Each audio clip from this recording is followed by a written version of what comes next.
All right. So hold on. I'll go first. This. My name is Casey Link, and this is Darren Alf. He's the bicycle touring pro. And usually when he does these webinars, it's him talking to a group of people, about bicycle touring, and there's nobody else in the room. Right. And now he has a little bit of. And now that he's sitting 2 inches away from me, it's just kind of funny. Anyways, yeah. So I'm Darren Alf from Bicycle Touring Pro, and I had a special. I'm in Romania right now. We're in Romania, and I had a visitor come by unexpectedly, and thanks to Twitter. Yeah, exactly. Twitter. Is that where you found me? Yeah. Or initially, or? Well, you were like, I'm on a plane to Romania, and I said, I'm in Romania. And then we met up. Yeah. Yeah. So this is Casey Link, and he's been. You'd say what you've been doing. So I've been traveling for 4 or 5 years, and over the past year and a half, specifically, I've been cycling around Europe with a boat on the bike and doing some paddling in between the periods of cycling. Yeah, I guess but you've been doing this all in Europe, or? Yeah, so actually, I started cycle touring about 2 years ago, a little more than 2 years, actually about 3 years ago now. Yeah. And then I got a little bit, bicycle touring got a little bit, not repetitive, but I was looking for something to mix it up. And I decided that, amphibious human-powered travel was kind of a cool idea, be able to go in the water, go on the land, all still under human power. So I ended up with a Packraft, which we'll talk about in a little bit, I'm sure, which is the boat that I use. And when I got the boat, the idea was like, okay, now I got this bike and I've got this boat, what am I going to do with it? Like, where am I going to go? And I was actually in North Africa, in Tunisia, kind of looking at a map of the world, trying to figure out, okay, where is a good place to use a bike and a boat? And I noticed that there was like a little blue line that goes all the way across Europe, and it's, there's a special name for it, I forget what it is. It's like the Trans-European Waterway. And it's a series of rivers and a few canals that connects the North Sea of Europe to the Black Sea, and then on the Mediterranean. And I thought, wow, that would be really cool to cycle upstream on some of the rivers and then paddle the rest of the rivers downstream. Well, which is then what I did. Okay. With my bike and and so where did you start that trip? So I started, like I said, I was in Tunisia, and then I had this idea, and I was looking at the map of Europe, and I figured out it was more or less possible. Well, I figured out there was water that ran all the way across.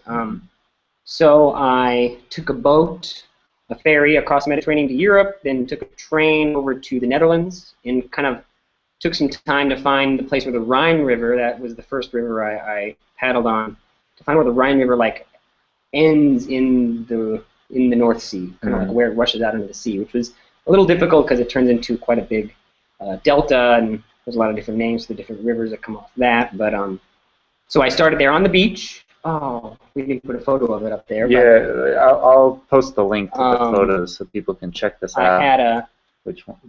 Maybe I just send them this whole page because good call. Sending them to direct photos might be difficult. I'm posting a link so you can check out some of the photos of Casey's trip here. Yeah, so I started right on the beach in the North Sea, as close as I could get to where the Rhine River meets the North Sea, and then started cycling. And I ended up cycling along the Rhine River for a lot of kilometers. I can't tell you, a lot of 1,000 at least. Yeah. And then the Rhine River met up with the Main River in Germany. Okay. And so I had cycled from then. I had cycled through the Netherlands and Belgium into Germany, then cycled from Germany along the Main River to where the Main River kind of meets the Danube.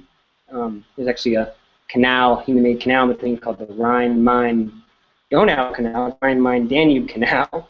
And it's a long, very straight, 200 kilometers, very boring to cycle along and paddle. Okay.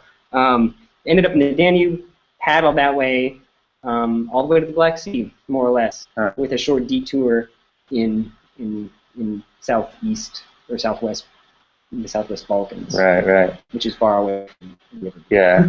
No, I mean, I've seen other people that have done like boat and bike tours before, and they're carrying like a kayak or a canoe behind their bicycle, right? Yeah. You're not doing that kind of a thing. No. So in the beginning, when I was looking for a boat, I considered a kayak. Actually, that was the first idea I had. I was like, great, I'll take a kayak. and put it on the bike or pull it behind the bike. And then I started looking at, how much kayaks weigh, and they're really damn heavy. Yeah. And I knew, I like one of my favorite places to cycle is in the mountains, on dirt roads, on kind of technical terrain where, pulling 100-pound more plus kayak behind you, they're like 60 kilos. I'm not sure what that is. Yeah. It's heavy. Heavy. On a trailer behind you through that kind of terrain, it's not so fun. I guess it's like pretty miserable. Yeah, especially by yourself. Then I looked at a few other boats, folding kayaks, which sounds good, right? A folding kayak, right? But it folds down into like a backpack that you would stuff several, fully grown men into, right? It's like a huge backpack that, I don't think anybody can singly carry. And so that too is very heavy and too big, and you wouldn't be able to strap it on the bike. You would need like a third wheel or a trailer or something, which I didn't want to do. And I had just about given up. I was a little bit sad. I was, it's not really possible, unless I get a trailer. Because once you get a trailer, and then the thing was, I like to be able to be really flexible, to be able to take a train if I need to, a bus if I need to. I was thinking about the future too, not just this journey, but I was thinking about after I cross Europe, I want to be able to do other things. Yeah. And you can't fly with a kayak. It's just not possible. So, but then a friend of mine from Alaska actually was like, hey, you should check out Packraft. And I was like, what's a Packraft? And like, it's an inflatable boat. And I was like, inflatable boat? Come on. That's not gonna. Right. That's not gonna. You can't travel long distance in an inflatable boat. I was thinking like a children's toy or something that you take out on a lake for like a Saturday afternoon. But it turns out Packrafts are actually very durable, very lightweight watercrafts designed for real, outdoor sportsman use. They're designed by Alaskans who want to kind of traverse the great wilderness of Alaska, which is, full of rivers, wild water rivers. And they want to be able to take a boat on their backpack, right? So they could, do their long distance trekking, and then they come to a river, either cross it or paddle down it a ways. And so it's been about 30 years, more than that, since they started working on these Packrafts. And so the boat I have is, what do we say, about 7 pounds? Yeah. It's 3.1 kilograms. It's about 7 pounds, rolls up to about the size of a sleeping bag, a smaller sleeping bag, and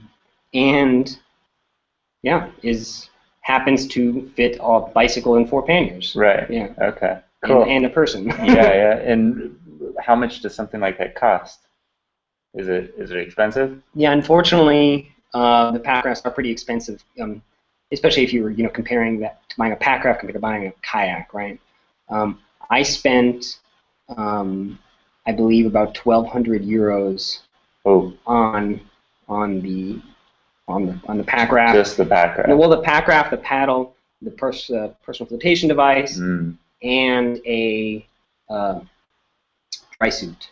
Because when I started this trip, I left that fact out. When I started this trip, it was winter, and so I did much of my initial paddling and cycling in the winter. Yeah, you're crazy. In freezing cold water. Yeah, okay. So the dry suit, which I don't actually have now, I was able to leave that somewhere after the winter left or finished. Okay. But in the beginning, it was indispensable. It was cold and wet. The water was freezing, and the dry suit was important. Yeah, I can imagine. But it was a very expensive purchase for me, at least. I mean, for me, 1,200 euros, it's like almost $2,000. Was a lot. Yeah, I've seen like little inflatable rafts at Walmart that you can fit one person in or whatever for $100 or something. What's the difference? The difference is the material. These Packrafts are very durable. The seams are very durable too. So they can. I mean, they're not designed for touring. First of all, I would like to say that. I did, sort of like flat water, we say, no rapids touring with the Packraft. They're actually designed for heavy whitewater in wild rivers, where you're going to be bumping up against rocks, and the terrain is not so forgiving. Yeah. So they're designed for this purpose, not flat water touring like I was doing with rivers. You might get some waves or pass some boats or something, but nothing like that. And so it's designed to be very lightweight. And very durable. as much. I mean, of course, those two things are at odds with each other. Right. But is it bigger than like what you get at Walmart? I mean, once you blow this thing up, you're fitting not only yourself in it, but your full bicycle and everything that you're carrying with you. So it's got to be bigger, right? It is. Well, actually, I don't know because I'm not familiar with these rafts. I mean, I've seen them before, but I've never really used one, so I don't know how. Put them side by side. Yeah. But yeah. And what I have. I had a Walmart raft when I was like a kid, and I was a kid and I could barely fit inside this thing. Yeah. You know, so. And then it sunk after like a day. Yeah. But anyways, yeah. The raft I have, the Packraft I have, is actually a larger one. It's not one of the standard ones most people get. It's actually for 2 people. Okay. And so that's important if you're doing this with the bicycle. Yeah, you don't want to get the one person. No. Well, actually, that's not true. There are people who have bike rafted. That's bike rafting as a word. I didn't make it up. That was actually a thing people before me did. Okay. But they didn't do fully loaded bicycle touring when they were bike rafting. They would take their lightweight mountain bike, stick it on the front of their rack, and they would have very lightweight pack with them. Okay. I'm not sure how to describe the lightweight, but a very lightweight pack on their raft. The bare minimum that you need to kind of go out into the wilderness and paddle a little bit. Right. Most of the time it was mountain biking stuff. It wasn't touring. Whereas I've got 4 panniers. I'm carrying food. I'm carrying a computer for my work. I'm carrying a stove, a full-blown, repair kit for everything. It's a lot. And I should say I tried to pick up Casey's bicycle when he first got here. I can't get it off the rear wheel. I can't get it off the ground. I mean, it's heavy. It's not light. Do you know how heavy your bike is? Like, no. Is it like 150 pounds or? It's. I couldn't even wager a guess. To be honest. My bike is probably just under that 100-pound mark, but I can lift it up with one hand, like with one. Fully loaded. Yeah, your fully loaded bike up with one hand. Yeah. Wow, I wish my bike. Yeah, no, my bike. I can lift it up with, 2 hands straining. I mean, lift it up a few inches, and you get a hernia in the process. Something. It's it's quite heavy. People are often surprised, I think, at how heavy it is. Yeah, I mean, it doesn't look that heavy, but I think I don't know what you got back there, but some lead bricks or something. But yeah. But I mean, that is a lot. Like, you have all the regular bike touring stuff. Like let's say your bike weighs 100 pounds, like mine does, and then you're adding the raft, the paddle, the flotation device. Yeah, the dry suit if you need it. Patches. Another patch kit. Yeah. And actually, the patch kit for the boat is a little bit bigger because the adhesive comes in these much larger bottles. Heavier duty. You actually need several types of adhesive for. They mix them together and stuff. Exactly. Yeah. So, all in all, though I would say that if you weren't doing full-time traveling like I am, and you could ditch the electronics, you would have a substantial savings. Okay. Yeah. So you probably could get it under 100 pounds, I would imagine. Yeah. Plus, I like my stove. I have like a big MSR, and I have like a 1 liter. Yeah. Or more, like a 1.5 liter fuel bottle and stuff, and so I don't. I never planned it to be ultralight or anything. Sure. There's plenty of ways that really ultralight fanatics could. They would probably reduce the weight. Yeah, and they would probably look at me in horror. Yeah. Because I'm envisioning. I think if you were just doing a week-long trip, for example, and maybe even if you weren't camping or something, stay in a hotel. Sure. I don't know would that be possible? Because you said you were saying earlier that finding places to stay you thought was easier when you're rafting than when you're riding a bike. Yeah, camping. For camping. For camping. Yeah, absolutely. I think most often, there's plenty of places to camp along rivers, generally speaking. And most of the time, the rivers are kind of in a wild area or semi-wild area, and a lot of people don't come down to the riverbank or the river for that often. So there's, depending on the time of year, if the water level's high or low, you'll have beaches, or if not, you'll have these kind of green areas out near the river. It's definitely not, for example, in Germany, which is kind of a famous place for, first of all, it's illegal to camp anywhere outside. Outside the official camping places where you pay, in my opinion, at the nose for like a 6-foot square piece of grass. Right. That's another topic. Yeah. You can probably tell what my feelings are about that. Yeah. You know, when you're trying to stealth camp there, you're always, you know, it's more difficult, I guess you could say. Mm-hmm. But when you're on the river, you know, when I was on the river in Germany, it was never a problem. I never had an issue finding a place to camp. That's cool, especially when you're on a budget, like you and I are, I think, when we travel. So,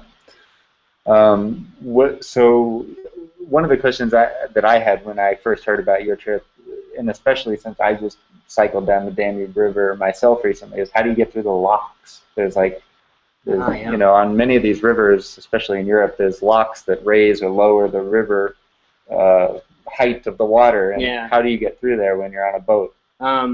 Well, if you're in a small boat, right, which is what we're talking about, a boat to paddle, a human-powered boat, there's like portage zones.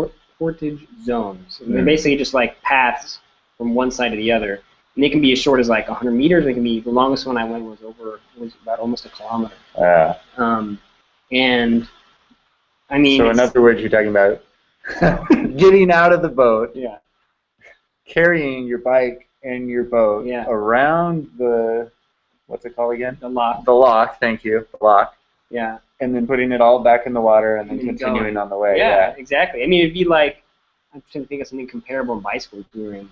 I don't know. It'd be like if you come to some giant stairs and you gotta like climb up the stairs with your bike. That's true. You just gotta lift it up and go. Yeah, or the road has been, I don't know, like I just rode through Swaziland recently and the road was just like blown up. Like they had completely obliterated the road in this part. And I literally just had to walk the bike for a quarter mile or something, carrying it over. Yeah, and that's not fun, is it? Carrying a fully loaded... No, not especially. But you get to the other side and then you keep going. So I guess it's the exact same thing. For most, actually on the site or on that link that you posted with the photos, you'll see a photo of my fully loaded boat in like some sort of cart. And so a lot of these places in Germany, at least, had these. They call them boat carts, where you're taking your standard sort of long, hard-shelled kayak, stick it on the cart. It's got two wheels, and you kind of wheel it along. A trail or something. Okay. But my boat was, as you'll see, it looked really awkward in that photo, and I only used that once because it was too much of a pain to get it. To get it in there and to move it. And the one disadvantage with my boat too is that you can't drag it at all on the ground, which is pretty common with.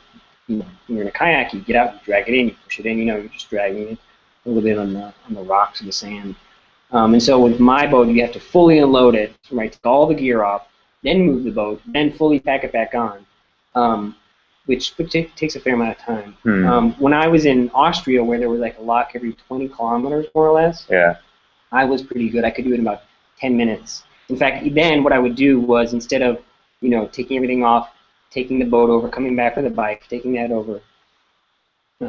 I would in fact take the boat, deflate it, put it back on the bike, assemble the bike like I'm going to go cycle touring, but then cycle half a kilometer or 300 meters or whatever. That's a lot unpack of work, it again, blow it up again, and go. And that actually was faster than sort of like ferrying, take the bike. The bag. But there were no locks that allowed you to like paddle in. I've heard stories from some, experienced kayakers on the Danube and stuff that you can get permission to kind of go in the lock if you're there at the right time. And but most of the time, it was too much of a hassle because you got to I don't speak German. And it was. You have to get out of the water anyways to go and talk to the people to see if you can go in the lock. Exactly. And not to mention, I think I kind of wanted to avoid any interaction with authorities in my boat because. Not because I was doing anything illegal. As far as I know, I didn't break any laws. I was going to ask about that.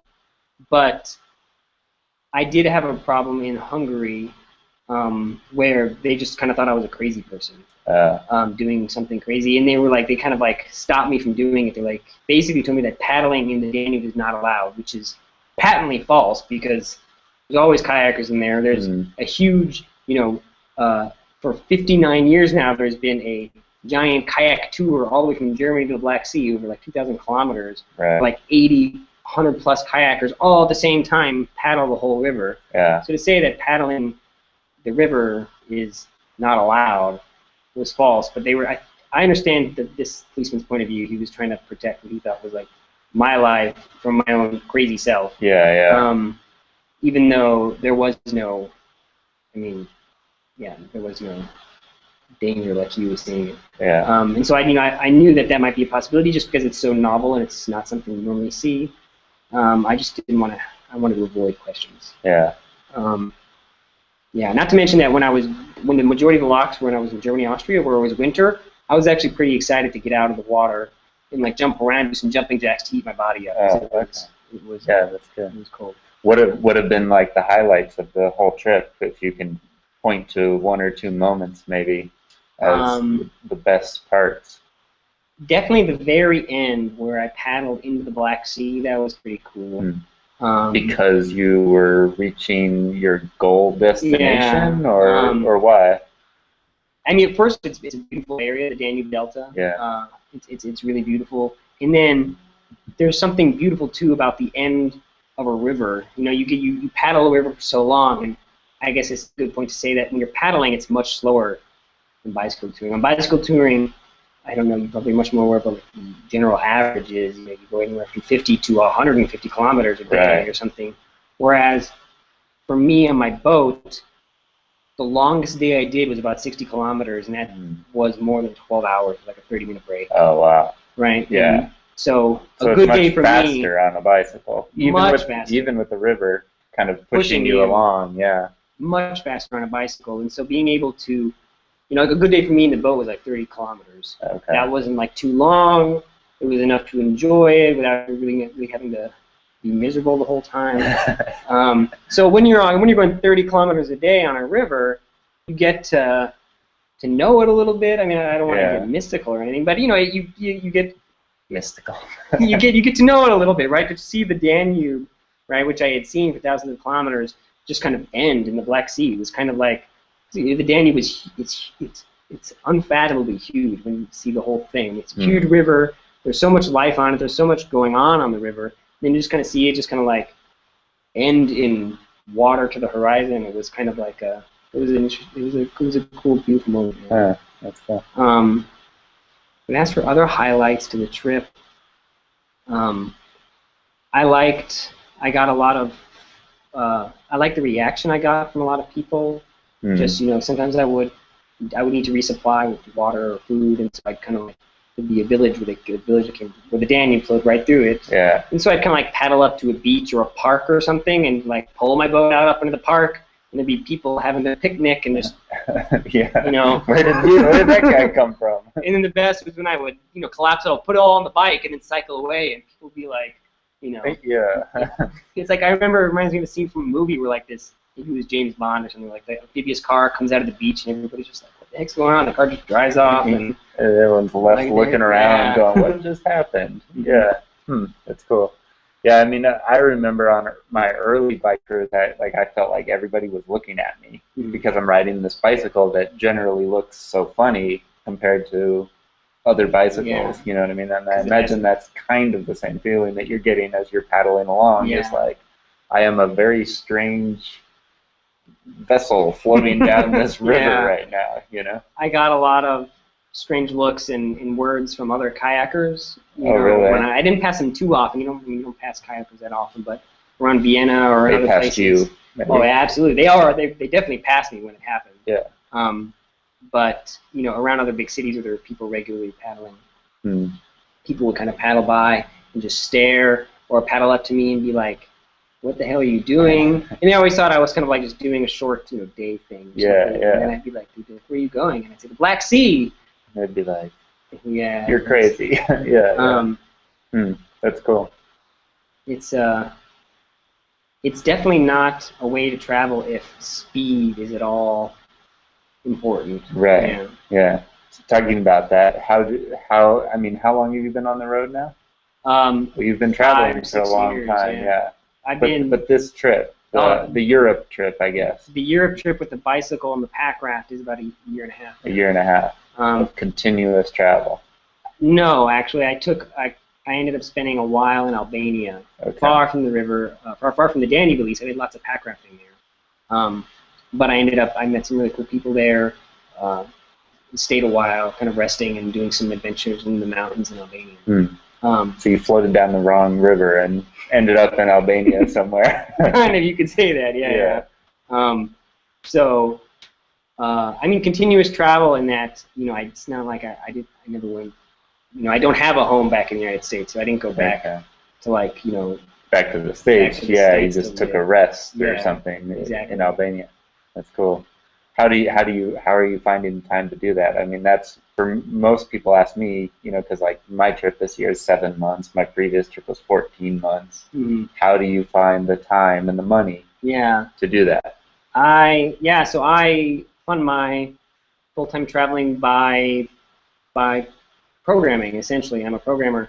I do freelance programming for mainly European or American companies. Computer programming. Computer programming, lately it's been a lot of Android app development. I do some security consulting, and it's all over the internet. I'm self-employed. I don't actually have a job with a company. And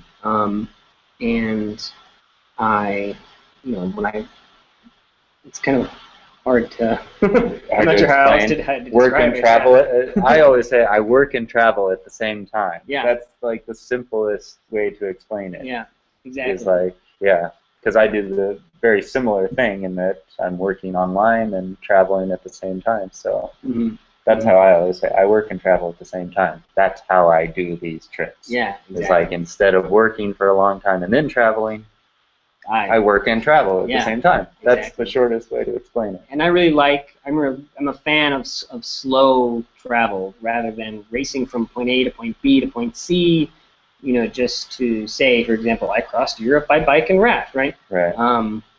You know, which is cool to say, and I'm proud to be able to say that now, but I do like to kind of, you know, go slow through an area. And so when I, you know, need to work, it's nice to be able to stop somewhere if I like the architecture, if I like the atmosphere or like the people, you know, stop somewhere for a week, a month, a year, and you know, do some work on the internet. So that's what you were doing in Albania, for example. Yeah. Just like working.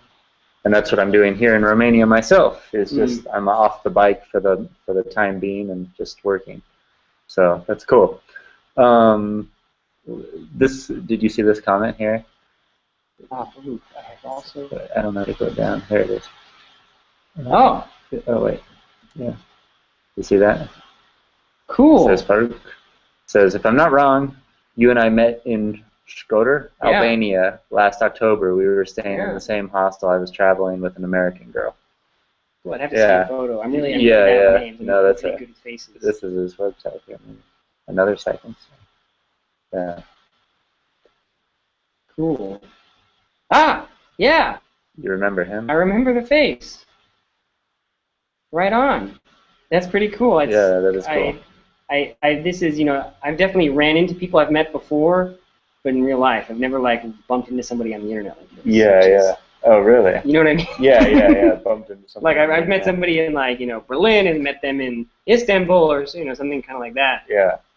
Small world moment. Yeah, right? But never like met somebody in Albania and then bumped into them on the internet. Yeah. No, that's cool. Yeah. What about bad moments? Has anything like bad happened to you on the trip? Yeah. Specifically, I had the worst moment I can think of was actually one of my second or third day actually paddling on the river. And that was in the winter again when it was very cold. I was very wet because, you know, when you're paddling, water tends to drip, you know, and waves might come a little bit. I mean, you're not soaking wet, but over the course of many hours, water just comes up. It drips down your arms. And in this case, you know, it was freezing like icicles. My beard was a little bit crusty with ice, and so it was pretty cold, and I wasn't thinking. My mind wasn't in its right state. Yeah. And at that point, I should have, you know, stopped, made a cup of coffee, and warmed up, and you know, which I did, you know, many times.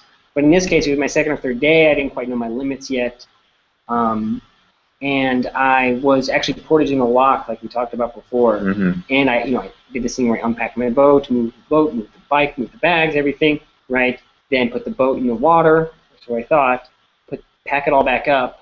And then after I packed it all back up, I realized I was short of the water by, this much. A couple inches or something. Yeah. Or half a foot or something. And your bike and everything is weighing the bicycle down. Yeah, okay. Or weighing the boat down. Yeah, weighing the boat down.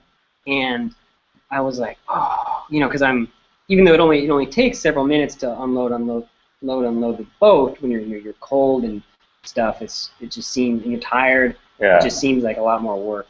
And so I did the stupid thing, which was, just drag it this half a foot. It's just a smooth concrete ramp. Yeah. Nothing's gonna go. So you drag the loaded Packraft made out of like a plastic material, not across rocks. Like a plastic. When I say plastic, I'm like a PVC. People might. Yeah. Or kayaks are made out of plastic. Yeah. It's like plastic. It's like plastic. A plastic raincoat or something. Yeah. Across jagged rocks into the lake. It wasn't jagged rocks. Okay, it was actually a smooth concrete ramp. Yeah, but smooth to our senses, not to the bottom of the boat. Yeah. So you dragged it across the rocks. So I dragged it, like I said, a half a foot into the water. Pushed off, started paddling, and then so I'm paddling down the river, and all of a sudden I had this sensation my feet are cold. I told this story before. Anyways, okay. Keep going. Yeah, I'm sure you have.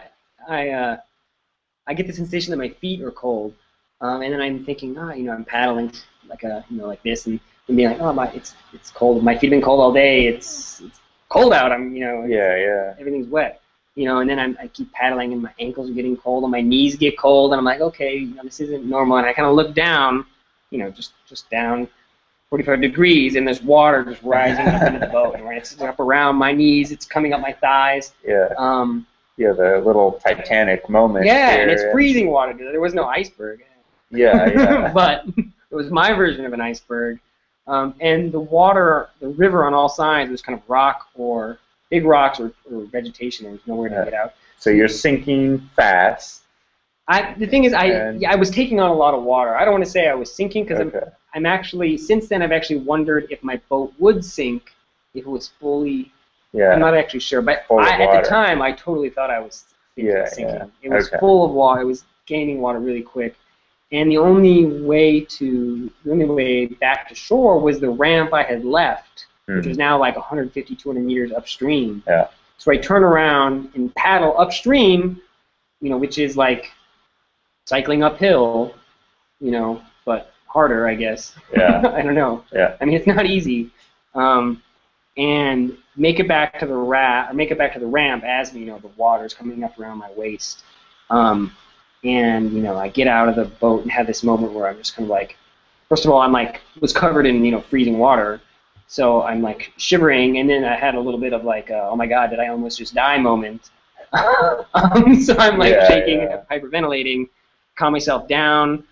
Empty the boat, unpack it again, flip it over, and right on the bottom there's like the size of a coin, there's a little hole. Hole? That's not it. Well, okay, there was a hole, right? Depends how big the coin was, yeah. I guess. Yeah. But it was, like something like this, a hole. And that's how the water got in. And of course, where the hole was exactly where the most weight of the boat was pressing down. And I go back and look at the ramp, the smooth concrete ramp, and of course underneath where my boat was, there was like a pothole type thing with a jagged edge. Yeah. And so you had a hole in your boat, and you had to fix it now that you're freezing cold and that kind of thing. Patching, of course, you have a patch kit, just like bicycle tourists have patches for their bicycle tires or tubes. In this case, though, to patch the boat, you actually need heat. The adhesive requires heat in the form of a hairdryer, usually. It requires a hairdryer and electricity, none of which I had in the middle of Austria in the winter on the side of a lock. Right. So I kind of pack it all up and go somewhere and find a camping place and build a big fire. So that was like the end of the day, basically. Yeah, it was the end of the day as far as paddling was concerned. Yeah. And then the next thing I did was the next day after kind of warming up and calming down, I cycled someplace and bought the cheapest hairdryer I could find. Okay. Ended up going to a hostel where I could use it, and then giving it to girl who wanted a hairdryer there. Okay. At the end. So do you have like 100 holes in the bottom of your boat, or no? No, actually, I only have a couple, and well, I have the one real one that I just mentioned, and then I had a couple from before that experience that they weren't all the way, they weren't holes, they were very thin spots. Like pinpricks or something like that? No, not even that. They weren't even all the way through. It was just a very thin spot where I had dragged it a little, and then it was starting to wear away. So I went and patched those preemptively. I see. And since that day, in like March 2013, I have not dragged my boat at all. I have like a 0 dragging policy. I don't care if it's, a centimeter, and I don't care what's underneath it, if it's smooth glass or anything. Like, you don't drag the boat. Okay, well, that's good to know. It does not get dragged, especially when anytime, but especially when it's fully loaded. It's got that pressure on it. Yeah. And that was definitely the scariest moment of the. Yeah. What about traveling alone? Do you enjoy that, or do you kind of get lonely, or do you wish you had someone going with you sometimes, or? I guess yes to all those questions. I do enjoy it. Sometimes it gets lonely. Sometimes you wish you had somebody with you. Yeah. But I still, it's not going to stop me from traveling like I do. Sometimes I definitely do prefer and enjoy traveling alone. Yeah. I guess in the moment, like the story I just shared about the almost dying experience, there was nobody around. That kind of like all happened. I mean, and I was the only one who was there to witness it at all. And I remember when I was on the side of that river trying to calm myself down, I was like, oh, I wish I had somebody here to be like, it's going to be okay, Casey. Like, you survived. It's going to be okay. But I was like just thinking that in my head to myself. Right. So there are moments like that when maybe you wish you had somebody watching or a travel mate. Just to maybe bitch and moan to be like, oh man, that was crazy. Can you believe that? Can you believe it? Yeah. How stupid was I? Yeah, and then you get that out of your system, and then you're like, okay, I'm okay now. It's just, I'm alive. Yeah. Okay. Interesting. He says that he also knows you. Anyways. Sean. Yeah. Anyways. You meet a lot of people on your travels, I think. And I do have a pretty good memory for faces, like I said, but names are... Yeah, I'm bad with names, too. Yeah.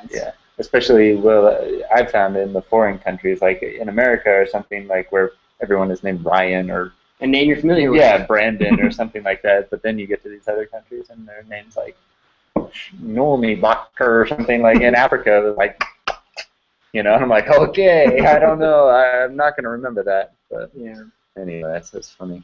What else? I mean, we talked about the highlights, we talked about lowlights.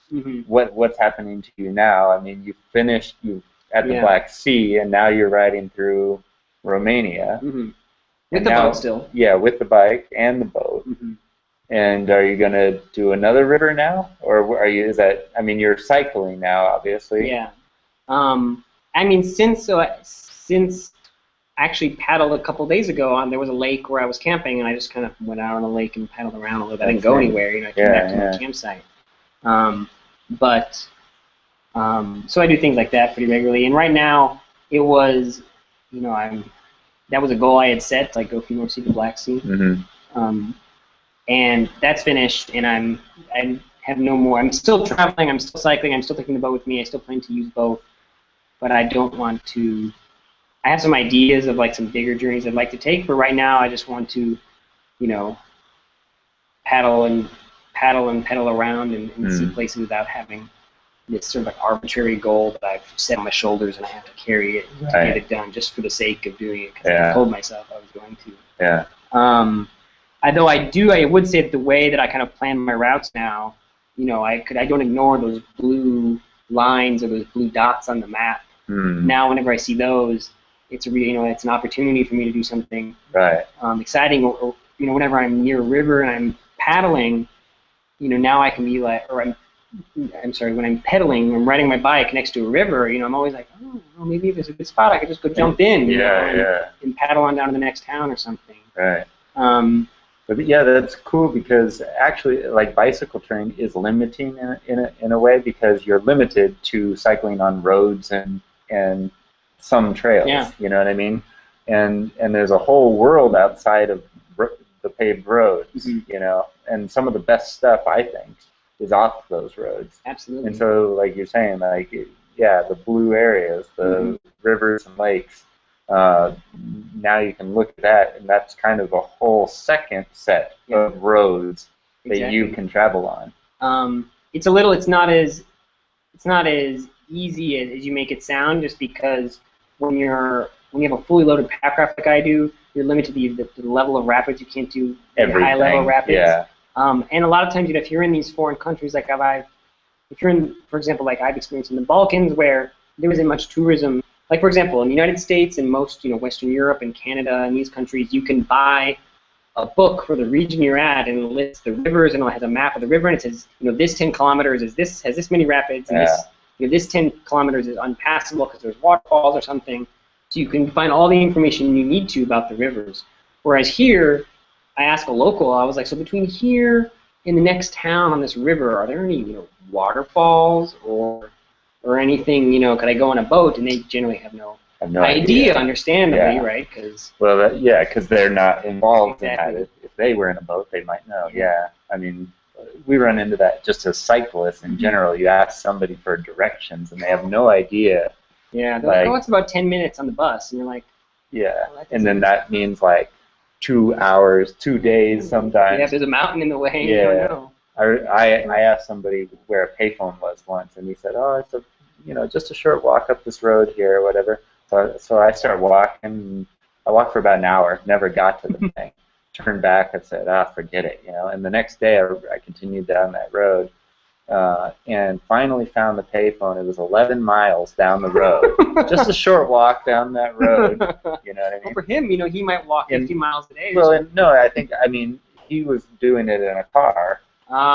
So for him, it's just a short distance. 11 miles at 60 miles an hour is 10 minutes. You know what I mean? But when you're walking, it's a lot longer. Yeah, or on a bike, it's a lot longer. Yeah. And the thing about with the bike, you can pretty much always go down a road. If you see a road and you want to follow it, you can follow it. And the road might end at a cliff or a bridge or something. But it's okay to follow it. There's not going to be there's generally not any negative consequences. But on a river with a boat, you just can't go following every river you see and every stream you see, because there could be, the worst thing that could happen, there could be a big waterfall, but there's a lot bigger dangers, such as rapids that you can't handle. Rivers sometimes go underground or go into caves, which you can't, of course, underground. You're not going to go underground. Number two, you get into a narrow canyon, right? The water there goes real fast. You'd be sucked in, and you could destroy your boat. You could drown. Yeah. So it's not as free, I guess, as I kind of imagined in my mind when I started, of course. Yeah. But if you can get the information, it really opens up a whole new realm of possibilities. Especially, I think, the Packraft, because it's so light, and it's so light. Whereas if I was carrying a kayak behind me in a trailer, I wouldn't just go wherever I wanted. I would be, it would be for one expedition, one journey, and always going to this, kind of framing it that way. Right. Yeah. If you guys have any questions for Casey, there's a chat box on the right-hand side. We'll maybe hang out for just a few more minutes here, and then we'll sign off. But yeah, if you have any questions, please type them in the chat box there, and we'll try to answer them. What are like some of the weirdest things that people ask you when they see that you're doing these trips? Like the weirdest question you've ever gotten. Like give me an example from that you've gotten. Well, I mean, people always ask like how much my bike weighs. That's like to me that's kind of weird. I wouldn't think to ask somebody that. Yeah. You know what I mean? But I don't know. Like a lot of times people, they generally ask me like where the people I'm traveling with are. Like they kind of assume that like where's my girlfriend, or if you're a girl, they say, where's your boyfriend? Like that's something I know that's, which I think is kind of We assume that you can't be doing it alone. Yeah, that you can't be doing it alone. You know. I get that, of course. How much does this stuff weigh? Again, I don't really know. Yeah. And then, of course, where are your friends? Where are you from, too? Yeah. Well, no, it's true. Like, where are your friends? Like, are you waiting for somebody? Yeah. That's what people say. Yeah. People have asked me, like, how often do you get robbed? Just, like, assuming that I get robbed on a regular basis. On a regular basis, yeah, exactly. Or, people always express kind of, I guess, surprise that I just, I sleep outside. Right. Along the side of the river, along the side of the road, or something. Yeah. Like, you've been traveling for a long time. How much, like, camping do you think you've done in your whole life? Like years? I mean, in a tent. How many years in a tent, or months, or weeks, or whatever? Because I don't know what mine would be, but I'm guessing I've spent close to like 3 or 4 years in the tent of my whole life, maybe. Yeah. I haven't done as much as you. You've been cycle touring and camping for 14 years. Yeah. I've only been cycle touring and camping for 3 years now, I'd say. Okay. Of course, before that I did some camping, but never long distance. Of the past 3 years, I've done hundreds of nights in a tent. Maybe not a year, maybe not a year 365 yet. I'm really not sure. It's hard to tell. Yeah. I'm not even sure how I would go about figuring that out. But a lot. I definitely, when I'm moving, I mean, either my life now is this, basically. Either I'm in a tent and I'm moving, day to day, or I'm using couch surfing or warm showers, something like this occasionally. Yeah. Or I've decided to stay somewhere, usually for work, right? I want to work a week or a month or something, in which case I usually do Airbnb or something, or an informal Airbnb, rent an apartment or something like that.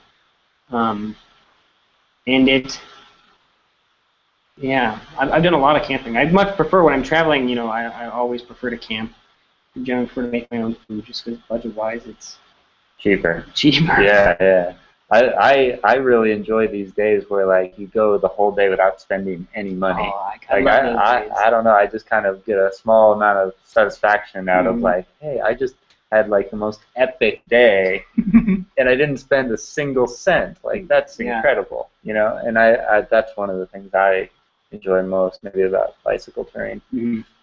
And we were talking earlier today, but, like, I enjoy the camping part of the whole experience as well. So, anyways, anything else you want to say?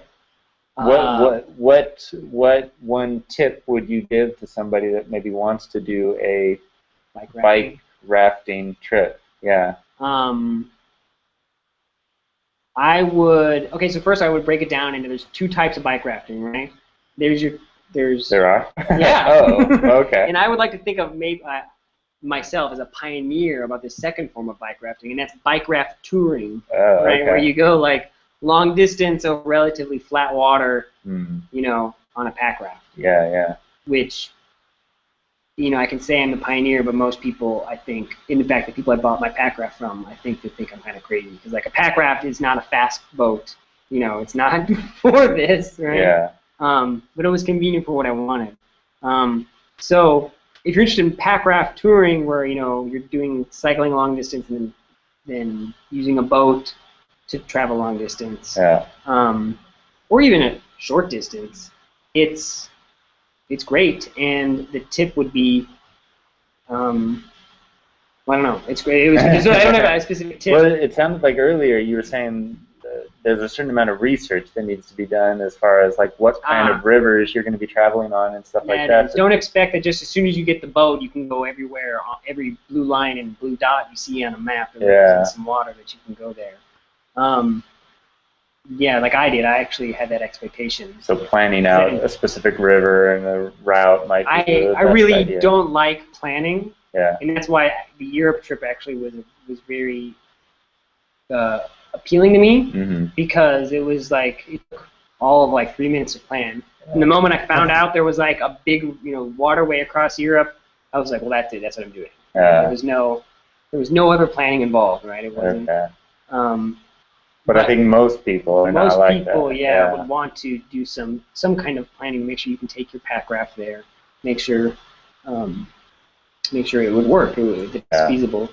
And I suggest other people who are more interested in maybe more adventure, like the traditional bike rafting, where you take very little equipment, take your bike, cycle. So the way this usually works is you go into the woods somewhere. It's really popular in Alaska, right? Do some mountain biking out somewhere in a remote terrain, then come back down a river. Right? Okay. And usually the most wild water. Yeah. There's a great documentary or a travel video that some guys made. Oh, I wish I could give you. It's called The Lost Coast. If you Google The Lost Coast, Alaska bike rafting, they actually take some of this, what's the Surleys, The fat towers, ones. the big fat tire Surleys. Anyways, they Tough Mudder? No. Something like I don't know. Something like that. I don't think they all have that bike, but I think most of them did. Anyways, they take the fat tire bikes and they go out and they cycle this really remote portion of Alaska called the Lost Coast. Where they're cycling most of the time, and it's like there's not trails, there's not roads. They're cycling over really inhospitable terrain with big fat tires. And when they need to, they hop in the Packrafts, go on the rivers, go on the coast. That's where I first heard of bike rafting.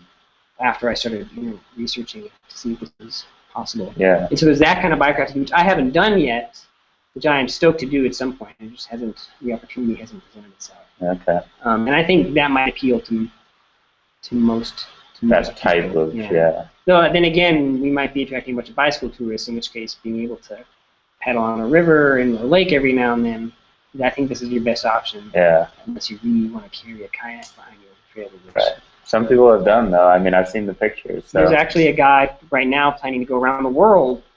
Really? Circumnavigation of the world with a kayak and a bike. He's going to like ride across the Atlantic in the kayak? This I'm actually not sure. So I don't think it's an actual circumnavigation because that would require going across the ocean. Yeah, you would need a bigger boat, I would think, but I don't know. No, people actually have done cross oceans in kayaks. Oh, man. That's crazy. It's pretty crazy. Yeah. But with a bike on board, that's different. Yeah, it is. And so actually I'm not sure if this guy's going to do that or not. Yeah. But at least he's going to be doing the continents with a bike and a kayak. For me, the idea of taking a kayak, like you have to ship it if you want to leave where you are. How do you pick up and move somewhere if you it's more complicated. It's a lot of complicated logistics start to get out of control. Yeah. Well, I could imagine doing one like if you live in Germany and you have a kayak and a boat, you could, you know what I mean? Go up and back and you're home. So it's that. Anything else you want to say? I think we should end it here. Yeah. You're good. I'm good. Where can we follow your adventure? Do you have a website or a Facebook page? I have a Facebook profile, and I'm generally pretty open with friending people. And you can find that on my website, which I do have a blog. That's on vagrancy.com. It's kind of a travel blog, kind of a place for me to write some. You should post the link to it here. Do we have it? Oh no, that's not it.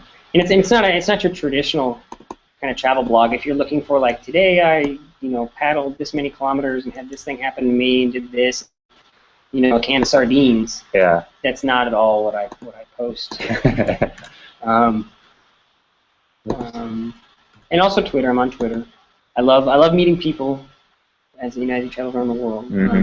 It's great to meet people who are interested in this stuff. And cool. Yeah. So. On vagrancy.com. I'll post the link in the show notes, basically, at the end here. But cool. Thanks. No problem. All right. I think that's the end of it here. Yeah? Yeah. Okay.